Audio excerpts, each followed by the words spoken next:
Good morning. My name is David G. Toussaint, www.troubledfinances.com. Hello to anyone interested in how to fix their troubled finances. Why do I say troubled finances? Because many people have troubled finances in some form or another. Why? Why do they have this issue? Because the world has a plan for your money and my money, and that is to take it from us.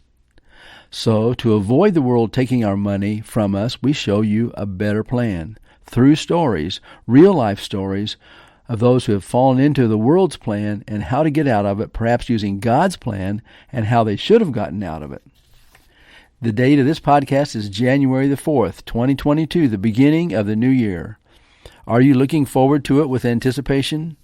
Or are you discouraged, even looking forward with dread maybe, or somewhere in between? What attitude do you have? From the book Troubled Finances, There's Hope, we can read about Johnny Bedford. He's looking at the new year with a big question. That question is how to manage his money God's way so that he can save some. Currently, he knows he's not managing his money properly because he keeps running out. So the question is how to manage his money or God's money properly. The good news is Johnny is seeking counsel. He's realized he has a problem. By the way, this is the right thing to do. It says in Proverbs 12:15, the way of a fool is right in his own eyes, but a wise man is he who listens to counsel. Johnny happens to be one of the ministry leaders at the church my friend Karen belongs to, and Karen teaches our Finances God's Way class there. Johnny talked to Karen at church one Sunday and humbly shared a confession. I need help, he said. My finances are a mess. I don't think I spend much, but I don't have any money, and I can't save. I have no idea where the money is going. Does Johnny have a problem? Yes, he has a problem.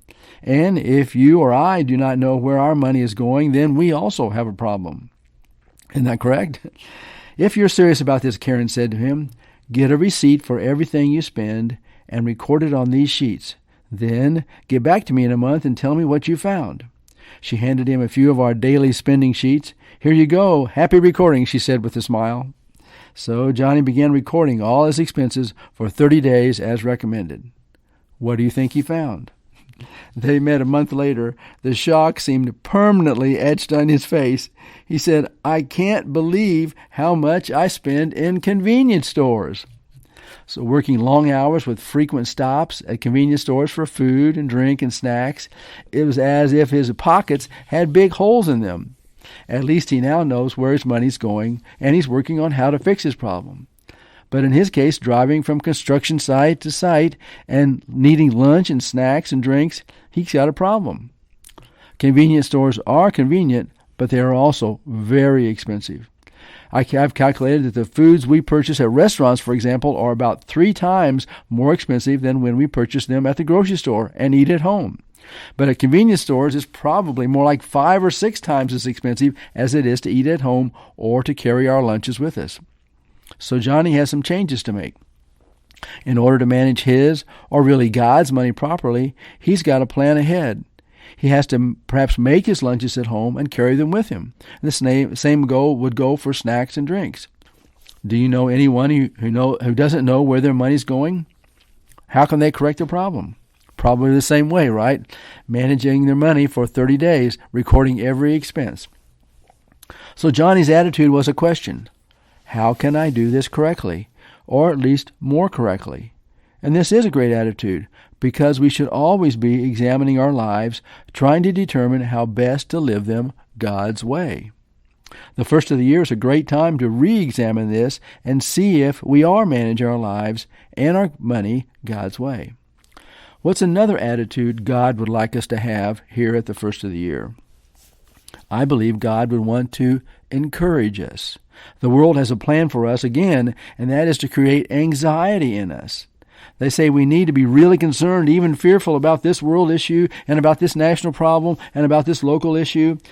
But God says differently. For example, in the book of Matthew in chapter 6, Jesus says, For this reason I say to you, do not be worried about your life as to what you will eat and what you will drink, nor for your body as to what you will put on. Is life not more than food, and the body more than clothing? Look at the birds of the air. They do not sow, nor reap, nor gather crops into barns, and yet your heavenly Father feeds them. Are you not much more important than they? And which of you by worrying can add a single day to his lifespan? And why are you worried about clothing? Notice how the lilies of the field grow. They do not labor, nor do they spin thread for cloth. Yet I say to you that not even Solomon in all of his glory was clothed like one of them. But if God so clothes the grass of the field, which is alive today and tomorrow is thrown into the furnace, will he not much more clothe you, you of little faith? So do not worry then, saying, what are we to eat? Or what are we to drink? Or what are we to wear for clothing? But seek first his kingdom and his righteousness, and all these things will be provided to you. So do not worry about tomorrow, for tomorrow will worry about itself. Each day has enough trouble of its own. What a wonderful passage, correct? My goodness.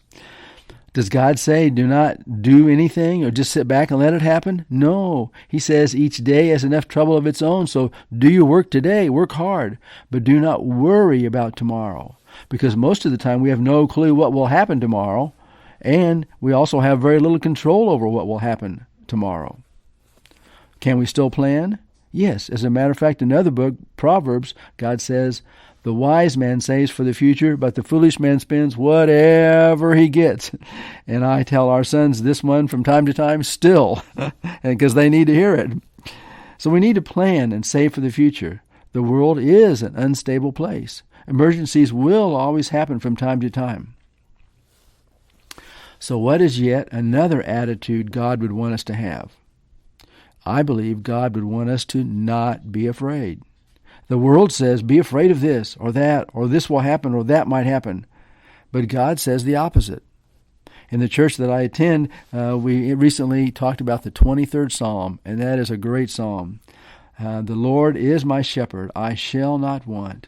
He makes me to lie down in green pastures.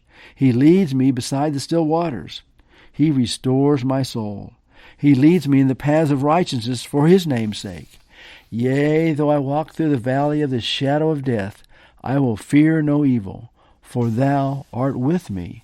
Thy rod and thy staff, they comfort me. Thou preparest a table before me in the presence of mine enemies. Thou anointest my head with oil, my cup runneth over. Surely goodness and mercy shall follow me all the days of my life, and I will dwell in the house of the Lord forever. Another beautiful passage, right? Wonderful passage. Does this say bad things will never happen? No, it doesn't say that at all. That God is saying that even when bad things happen, we should not fear, because he is with us all the way, every day. God says the same thing in many other passages in the Bible. In Luke 12, he says, are not 5 sparrows sold for 2 cents, and yet not one of them is forgotten before God? Indeed, the very hairs of your head are all numbered. Do not fear, for you are of more value than many sparrows. It is very interesting to me to hear that analogy, that even the very hairs of your head and my head are numbered. You probably have thousands of individual hairs on your head. Many more than I do, probably, in this case. But if God even counts the individual hairs on our heads, how well does he know us? How well does he care about us? He does care a lot. He knows us very, very well, and he cares about us very, very much. What a comfort. To me, this is so comforting, and when I focus on this, it just calms me down, helps me relax so I can enjoy life, be it actually at peace, more peace, because of God's reassurance to me and to anyone who focuses on his word, on the Bible. As an aside, I've never counted the number of times God says in the Bible, do not fear or do not be afraid, but I heard a Bible teacher say that God says do not be afraid or do not fear about 365 times in the Bible, one for every day. The point is he emphasizes this because he knows it's easy to be afraid, and he wants to comfort us. What a wonderful concept. What a wonderful God. In closing, if you want to discuss this further, please feel free to email me by going to our website at www.troubledfinances.com and send me a note. I will respond. Thank you for listening today. I hope the true story on finances helped you in some way. The story came from the book Troubled Finances, There's Hope, available at the website troubledfinances.com in softcover or Kindle. I am David G. Toussaint. Have another great day in the Lord.